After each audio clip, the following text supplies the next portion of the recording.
తిరుగుద్దండి. సరే చూస్తా ఉన్నాడు. కొన్నేమో కొంచెం స్లోగా తిరుగుతున్నాయి, కొన్నేమో చాలా ఫాస్ట్గా తిరుగుతున్నాయి. అంటే వాళ్ళు భూమి మీద ఎలా ఉన్నారంటే బాగా బిజీగా ఉన్నారు దేనిలో, అబద్ధాలు ఆడడంలో. రైట్. సరే చాలా బిజీగా తిరుగుతున్నాయి. చూశాడు మొత్తం అందరినీ వెతికాయి. జూమ్ చేస్తున్నాడు. యుఎస్ నుండి ఇండియా వచ్చాడు. ఇండియాలో అందరి పేర్లు ఉన్నాయి. హైదరాబాద్ వచ్చాడు, ఆంధ్రప్రదేశ్ వచ్చాడు. అన్ని చూసారు. వాళ్ళ పక్కింటి వాళ్ళు చూశాడు, ఎదురింటి వాళ్ళు చూశాడు. వాళ్ళందరికీ కూడా ఏదో ఒకటి తిరుగుతానే అంత మాత్రం ఖచ్చితంగా. అలా తిరుగుతుంటే అతనికి ఆసక్తి కలిగింది. నా గడియారం ఎక్కడ ఉంది అనుకున్నాడు. అందరి ఉన్నాయి. మా ప్రక్కింటి ఆయన ఉంది, ఎదురింటి ఆయన ఉంది, మా సంఘంలో చాలా మంది దగ్గర అన్నీ ఉన్నాయి, కానీ నాది కనబడటం లేదండి అని చెప్పి చూశాడు. వెతికాడు కానీ ఎక్కడ తన పేరున గడియారం కనబడలేదు. సరే వచ్చాడు. దోతలు అడుగుతున్నాడు, అమ్మా ఎంతమంది గడియారాలు పెట్టారు, అన్నీ ఉన్నాయి, నాది ఎందుకు లేదు అని అడిగితే, మీది లేకపోవడం ఏంటండి, నా పైన ఫ్యాన్లో తిరుగుతుంది మీ గడియారం అని. నా పైన ఫ్యాన్లో తిరుగుతుంది మీదేనండి, ఎందుకు అనవసరంగా గాలి పోగొట్టుకోవడం అని చెప్పిందండి. ఇలా ఫ్యాన్లో ఉపయోగించుకుంటారు. పిల్లలు ఆలోచించండి. చాలాసార్లు మన జీవితాలలో ఎక్కడో చోట ఎప్పుడో ఒకప్పుడు ఒక అబద్ధం ఆడడానికి ప్రయత్నం చేస్తూ ఉంటారు. మన జీవితంలో ఏదో ఇతరుల దగ్గర పేరు సంపాదించుకోవాలనో, లేకపోతే ఇతరుల దగ్గర ఉన్నతమైన స్థానంలో ఉన్నామని అనిపించుకోవాలనో, ఎప్పుడొకప్పుడు ఈ అసత్యము అనేది మనం రూల్ చేస్తుంటుంది.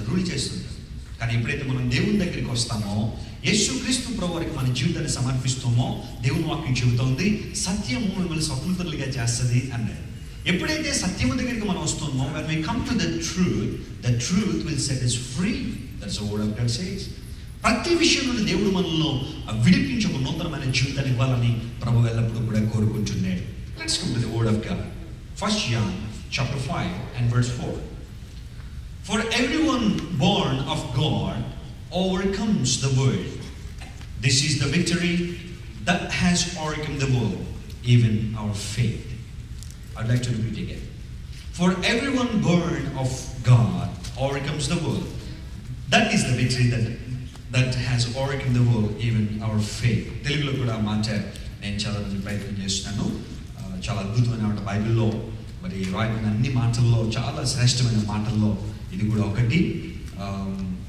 యోహాను మొదటి పత్రిక 5:4 దేవుని మూలముగా పుట్టిన వారందరూ లోకమును జయించుదురు, లోకమును జయించిన విజయము మన విశ్వాసమే. ఓవర్కమింగ్ అనే మాట మనం చూస్తున్నాం.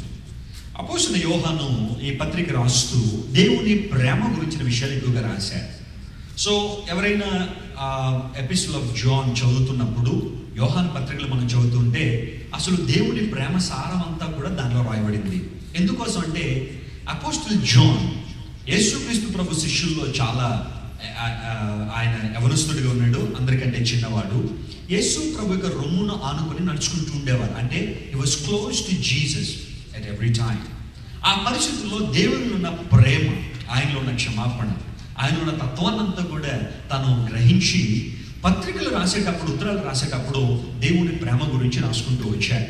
అలా రాస్తూ ఒక అద్భుతమైన మాట దగ్గరికి వచ్చాడు. ఏమనంటే, క్రీస్తు మూలముగా ఎవరైతే పుడుతున్నారో, దేవుని సంబంధిగా ఎవరైతే పిలుస్తున్నారో, వారు ఈ లోకంలో విజయాన్ని కలిగిన వారు, వారి లోకంలో జయ జీవితాన్ని కలిగిన వారు అనగా బిలీవర్స్ యొక్క పర్పస్ ని మరొకసారి యోహాను తెలియజేస్తున్నాడు. The purpose of a believer is to get a victory over everything, is to overcome everything in the world. ప్రపంచంలో ఉన్న ప్రతి విషయంలో కూడా జయ జీవితాన్ని కలిగి ఉండాలి అని దేవాది దేవుడు కోరుకుంటున్నాడు. నిజమే, బైబిల్ మనం చూస్తున్నప్పుడు ఆది నుండి చూస్తూ ఉంటే ఈ విక్టోరియస్ లైఫ్ గురించి చాలా అనుభవాలు, చాలా ఎక్స్పీరియన్సెస్ మనం చూస్తున్నాం. Even when we study the life of Israelites, Israel యొక్క జీవితాన్ని మనం చూస్తున్నప్పుడు చాలాసార్లు వారు జయించిన అనుభవాన్ని దేవుడి లేకుండా మనం గమనిస్తున్నాం. అనగా ప్రభువు ప్రతి విశ్వాసిని కూడా జయ వీరుడుగా ఉండాలని, జయశాలిగా ఉండాలని, ఆ విజయ వీరుడిగా ఉండాలని దేవుడు కోరుతున్నాడు. మనం ఓడిపోవాలనో, ఓడిపోయి తలదించుకోవాలనో దేవుడు ఎప్పుడు కోరనలా. మనం ఎప్పుడు కూడా తలనెత్తుకుని జీవించే అనుభవం ఉండాలని పరిశుద్ధాత్మ దేవుడు కోరుతున్నాడు. అందును బట్టే ప్రతి విశ్వాసి కూడా జయ జీవితాన్ని కలిగి ఉండాలి అనేది ఈ వాక్యం యొక్క సారాంశం. అనగా we need to get victory over everything of this world. లోకంలో ఉన్న ప్రతి అంశం మీద కూడా మనం విజయం సాధించాలని దేవుడు కోరుతున్నాడు. అందును బట్టే we are the victorious generation. మనందరూ కూడా విజయ వీరులమని ప్రభు లేఖనం చెబుతా ఉంది. యేసు ప్రభు కూడా ఆయన లోకంలో జీవించేటప్పుడు ఆయన ఒక ఎక్స్క్లూజివ్ స్టేట్మెంట్ ఒకటి చేశారు. జాగ్రత్త మనం చూస్తే the book of John chapter 16 verse 33, యోహాను సువార్త 16:33లో Jesus made an exclusive statement, a meaningful statement in that verse that Jesus said, I have overcome the world. నేను లోకాన్ని జయించాను అనే మాట ప్రభువారు చెప్తున్నారు. మీరు ధైర్యం తెచ్చుకోండి. లోకంలో చిన్న చిన్న శ్రమలు మీకు కలుగుతాయి, భయపడద్దు, ధైర్యం తెచ్చుకోండి.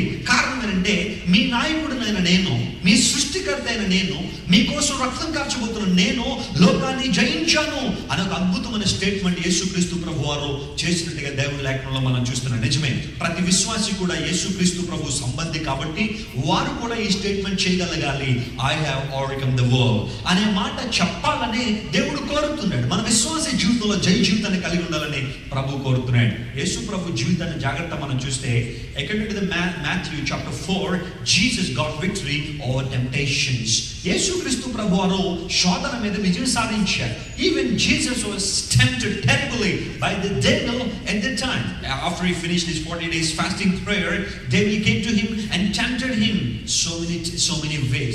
చాలా మార్గాల్లో యేసు ప్రభువారిని శోధించాలని అపవాది ప్రయత్నం చేసినప్పటికీ కూడా యేసుక్రీస్తు ప్రభువారు విజయం సాధించారు. అందును బట్టే ప్రభు చెప్పాడు, I have overcome the world. ఆ తర్వాత జాగ్రత్త మనం చూస్తే, according to John chapter 8, Jesus said, is there anyone who can establish sin in me? నాలో పాపం ఉన్నదని మీరు ఎవరైనా చెప్పగలరంటే, Jesus overcame the sin. యేసు ప్రభు పాపాన్ని కూడా జయించారు. Number 3, Jesus got victory over death. దేవుని వాక్యంలో మనం చూస్తుంటే యేసు ప్రభు మరణం మీద కూడా విజయం సాధించాడు. He rose again from the dead. He is risen. He is the resurrected one. That's why he got victory over everything in the world. So యేసు ప్రభు అన్ని విషయాల్లో విజయం సాధించారు కాబట్టి విశ్వాసి కూడా విజయవీరుడిగా ఉండాలి. మనం ఓడిపోయిన వారంగా ఉండడానికి వీళ్ళు, తలా దించుకున్న వారంగా ఉండలేదు. దేవుని వాక్యం చెప్తుంది, పాపం చేసే ప్రతి ఒక్కడు కూడా అవమానం పాలవుతాడని బైబిల్లో రాదు. పాపం మనిషికి అవమానాన్ని తీసుకొస్తుంది. చూడండి, తప్పు చేసిన ఒక వ్యక్తి తప్పులో దొరికిపోయాడు అనుకోండి, ఏం చేస్తాడో తెలుసా? తల దించుకుని నిలబడతాడు. మాట్లాడడానికి మాట ఉండదు. అందరూ కూడా అతను ఎక్యూజ్ చేస్తున్నప్పుడు, అందరూ కూడా అతనితో మాట్లాడుతున్నప్పుడు వాళ్ళు ఏం మాట్లాడలేరు. కారణం తప్పులో దొరికిపోయారు కాబట్టి అవమానం అనేది వారి మీద రూల్ చేస్తుంటుంది.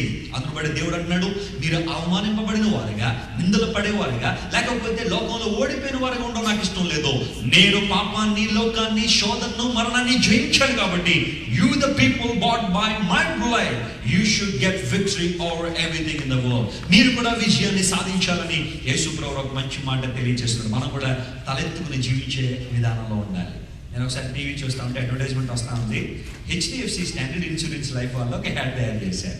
అంటే మనం దాంట్లో ఇన్సూరెన్స్ చేయాలన్నమాట. మన లైఫ్ ఇన్సూరెన్స్ కావచ్చు, మరి కార్ ఇన్సూరెన్స్ కావచ్చు, ఏదైనా ఇన్సూరెన్స్. మన ఇండియాలో కూడా ఈరోజు ఇన్సూరెన్స్ బిజినెస్ బాగా డెవలప్ అవుతుంది.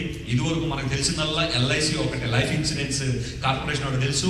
ఇప్పుడు మీరు ఇండియా వచ్చారంటే దాన్ని డామినేట్ చేస్తున్నాయి చాలా ఇన్సూరెన్స్లో. ICICI ప్రొడెన్షియల్ కావచ్చు, లేకపోతే యాక్సిస్ వాళ్ళు కూడా రిలీజ్ చేశారు, బజాజ్ అలయన్స్ కావచ్చు, చాలా ఇన్సూరెన్స్ కంపెనీలు వచ్చినాయి. ఆ HDFC వారు ఇన్సూరెన్స్ కంపెనీ గురించి యాడ్ చేస్తూ ఆ కంక్లూజన్లో యాడ్ అంతా అయిపోయిన తర్వాత HDFC స్టాండర్డ్ లైఫ్ ఇన్సూరెన్స్ తలెత్తుకు జీవించండి అని ఒక క్యాప్షన్ వాళ్ళు ఇస్తూ ఉంటారు కదా. ప్రతి అడ్వర్టైజ్మెంట్లో క్యాప్షన్ ఉంటుంది, మార్గదర్శి మీ తోడు ఉంటే ఆనందం మీ వెంటే అంటాడు. BPL believe in the best అంటే రేమండ్ ద కంప్లీట్ మ్యాన్. ఇలాంటివన్నీ ఇప్పుడు ఏదో ఒక క్యాప్షన్ వాళ్ళు వాడుకోవాలి కాబట్టి మరి ఏమనిపించిందో HDFC స్టాండర్డ్ ఇన్సూరెన్స్ వాళ్ళు, మా దాంట్లో మీరు ఇన్సూరెన్స్ చేయండి, తలెత్తుకు జీవించండి.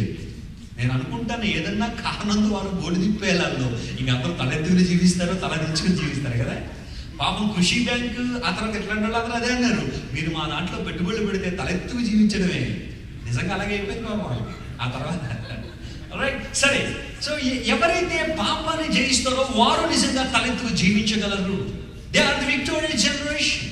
యేసుక్రీస్తు ప్రభువున్న ప్రతి ఒక్కరు కూడా ఓడిపోవడానికి వీల్లేదు. అందును బట్టే విజయాన్ని ప్రసాదించడానికి యేసు ప్రభు లోకానికి వచ్చారు. మరి ఇలా జాగ్రత్తగా నేను బైబిల్ గమనిస్తున్నప్పుడు, ఇజ్రాయిలైట్స్ అనేది వాళ్ళు దేవుని చేత ఎన్నుకొనబడిన జనాంగం. అంటే ఒక ల్యాబ్లో ఒక వ్యక్తి ఒక ప్రియులరా కొన్ని వస్తువులు తీసుకుని ఆ వ్యక్తి పరిశోధన చేసేటప్పుడు, రీసెర్చ్ చేసేటప్పుడు కొన్ని వస్తువులు ఎలా ఉపయోగించుకుంటాడో, God used Israelites to give us an example, to send us a message. మనందరికీ కూడా వర్తమానం ఇవ్వడానికి దేవుడు ఇశ్రాయేలుని ఎన్నుకుని వారి ద్వారా దేవుడు అనేక అద్భుతాలు, ఆశ్చర్యాలు జరిగించాడు. ఆ రికార్డ్ అంతా కూడా బైబిల్లో మనం చూస్తున్నాం. ఓల్డ్ టెస్ట్మెంట్ అంతా కూడా ఇశ్రాయేలు యొక్క జీవిత చరిత్ర అంతా కూడా బైబిల్లో స్పష్టంగా రాయబడింది. నేను బైబిల్ని క్షుణ్ణంగా చదువుతున్నప్పుడు ఇశ్రాయేలీయులు ఎవరెవరి మీద విజయం సాధించారు అనే విషయాన్ని ఆలోచన చేస్తే కొన్ని విషయాలు నాకు దేవుడు బయలుపరిచాడు, వాటిని మీకు చెప్పాలని నేను కోరుతున్నాను. Number 1, according to Exodus chapter 17 verse 14, Israelites got victory over Amalekites. అమాలేకీయుల మీద విజయం సాధించారు. అమాలేకీయులు అనేది ఒక ప్యాగన్ జనరేషన్, వాళ్ళు కూడా ఒక అన్యులు.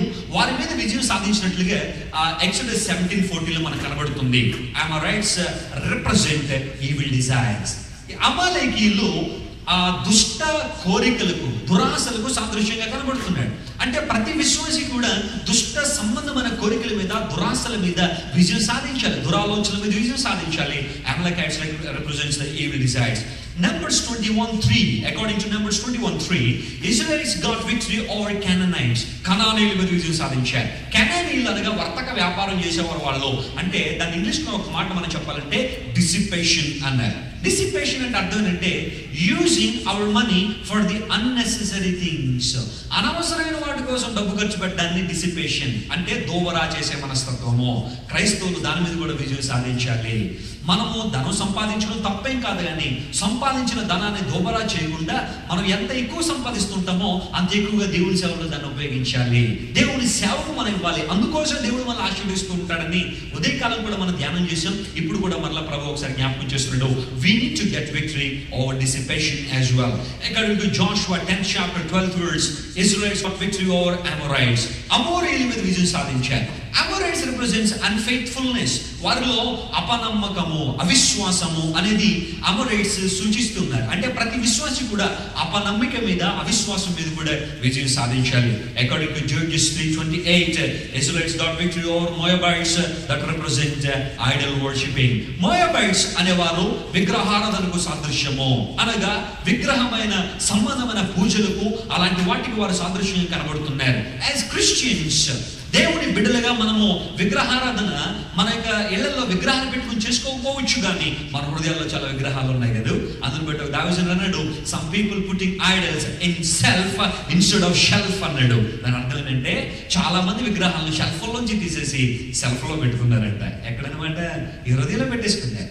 మేబీ మనీ, గెటింగ్ ఫేమ్, ఇలాంటి విషయాలు చాలా చాలా మన విగ్రహాలు అయిపోతున్నాయి. ధనం అనేది విగ్రహం, అందం అనేది విగ్రహం, ఫ్యాషన్ అనేది విగ్రహం, లోక సంబంధ కార్యాలయ విగ్రహం. ఇలాంటి విగ్రహాలకు మనిషి బానిస అయిపోయి ఒకవేళ భౌతికంగా మనం విగ్రహాలను చేయకపోవచ్చేమో, కానీ మన హృదయాల్లో మాత్రం చాలా విగ్రహాలు ఉన్నాయి. ఇది దేవుడు చెప్తున్నాడు, we need to get victory over Moabites as well.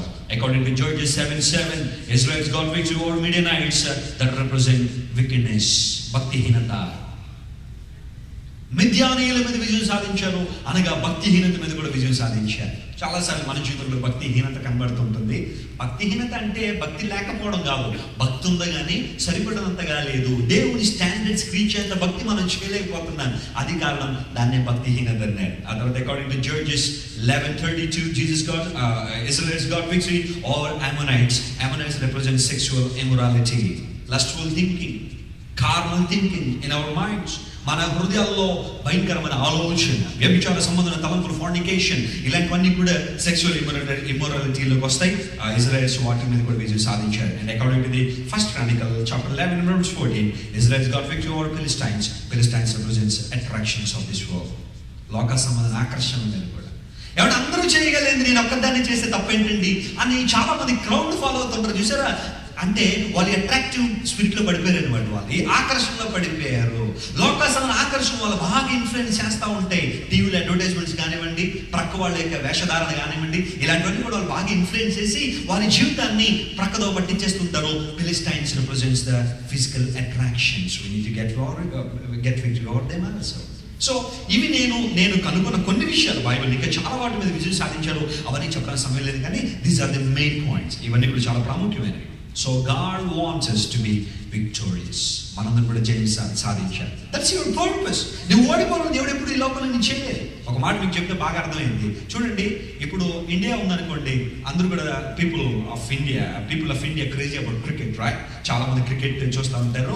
World cup వచ్చినప్పుడు మొత్తం అన్ని సెలవులే, మొత్తం అన్ని ఆడి సెలవు పెట్టి కూర్చున్నారు ఆ ఫైనల్ చూడాలని. ఒకవేళ యునైటెడ్ స్టేట్స్కి వచ్చాం అనుకోండి, బహుశా వీళ్ళకి బేస్బాల్, లేకపోతే సాఫ్ట్ బాల్, లేకపోతే సాకర్, ఇలాంటివన్నీ వీళ్ళు క్రేజీగా ఉంటాయి. ఇప్పుడు చూడండి, ప్రతి టీంకి ఒక కోచ్ ఉంటాడు కదా, వాళ్ళు ట్రైనప్ చేసిన కోచ్ ఉంటే చూడండి, వారు ఆ గ్రౌండ్ లోనికి ఎంటర్ అయ్యేటప్పుడు, ఫర్ ఎగ్జాంపుల్ క్రికెట్ నే తీసుకుందాం, మన ఇండియానే తీసుకుందాం. మన వరల్డ్ కప్ వచ్చినప్పుడు గ్యారీ క్రిస్టియన్ మన కోచ్గా ఉన్నాడు. గ్యారీ క్రిస్టియన్ మన ఇండియా వాళ్ళు గ్రౌండ్లోకి వెళ్తున్నప్పుడు ఆయన ఆ ముందు నిలబడి అంటే గ్రౌండ్లోకి వెళ్తున్న క్రికెట్ టీంని అభినందిస్తూ వారందరికీ ఒక మాట చెప్తాడు. ఏమని చెప్తాడు? మీరు వెళ్ళి ఘోరంగా ఓడిపోయి వచ్చాడు అంటాడంటే ఎక్కువ చేయరు. ఏమంటాడు? What is the expectation of a coach while he's sending his team to the battle? వారు గ్రౌండ్లోకి వెళ్తున్నప్పుడు కోచ్కి ఎక్స్పెక్టేషన్ ఏంటో తెలుసా? బంగ్లాదేశ్ ఆ కోచ్ కూడా ఆస్ట్రేలియా మీద కూడా విజయం సాధించారు అంటారు తప్ప మీరు ఓడిపోయి వచ్చాడని ఎవరు చెప్పరు. కారణం the coach is longing for a victory. టీంని పంపిస్తున్నప్పుడు ఆ కోచ్ మనసులో ఉన్న ఒకే ఒక కోరిక ఏంటో తెలుసా? విజయం సాధించాలి, విజయం సాధించాలి, పోరాడండి చివరి వరకు, విజయం సాధించి తిరిగి రండి అంటాడే తప్ప మీరు ఓడిపోయారండి ఏ కోచ్ చెప్పడు. ఒకవేళ టీం ఓడిపోయింది అనుకోండి, అదేంటో కానీ ఆ కెమెరామెన్ ఉంటారు, మొట్టమొదటిగా టీం ఓడిపోగానే కోచ్ చూపిస్తారు. ఆయన తలదించుకోవడం లేకపోతే బాధపడుతూ తన ల్యాప్టాప్ గదిలోకి వెళ్ళిపోవడం ఇలాంటివన్నీ చూపిస్తారు. కారణం ఏంటంటే టీం ఓడిపోతే ముందుగా బాధపడేది ఎవరు? కెప్టెన్ కంటే ఎవరు బాధపడతారు? కోచ్ బాధపడతారు. కారణం ఏంటంటే ఈ ట్రైన్ లాడ్ వాళ్ళు బాగా ట్రైన్అప్ చేశారు, ఎన్నో ఎక్స్పెక్టేషన్ గ్రౌండ్లోకి పంపించాడు. ఓడిపోయినప్పుడు అందరికంటే ముందుగా కోచ్ తలదించుకుంటారు. నైతిక బాధ్యత వహిస్తూ చాలా మంది రిజైన్ కూడా చేసేసారు. వాళ్ళ యొక్క పోస్ట్ కదా, టీం ఓడిపోయిన కారణంగా నైతిక బాధ్యత వహిస్తూ నేను రిజైన్ చేస్తున్నాను. ఎందుకు అంటే ఆ టీం ఓడిపోవడం నాకు ఇష్టం లేదు. You know, my friends, when God is sending you and me to the world, He had a lot of expectations. ఆయన కూడా చాలా ఎక్స్పెక్టేషన్ ఏమున్నాయి? నువ్వు బాగా ఓడిపోవాలని, అణగదొక్కబడాలని, అణగారిపోవాలని, నీవు అన్ని విధాలుగా పతనమైపోవాలని దేవుడు ఎప్పుడు కోరుకోలేదు. He had a purpose by sending you into this world that you need to get victory or anything. నువ్వు విజయవీరుడిగా ఆన్సర్లకు రావాలి, నువ్వు విజయాన్ని సాధించాలని దేవుడు నీ మీద చాలా ఎక్స్పెక్టేషన్స్ పెట్టుకున్నాడు. ఆ ఎక్స్పెక్టేషన్ మనం రీచ్ అవ్వగలుగుతున్నామా? ఇజ్రాయెలీస్ వారు వీటి మీద విజయం సాధించారు. మై ఫ్రెండ్స్, ఈ రోజున విజయ జీవితం గురించి నేను మాట్లాడుతున్నప్పుడు బైబిల్ నుంచి ఒక సన్నివేశాన్ని మీకు వివరిస్తూ నేను మనిషి ఎలా విజయం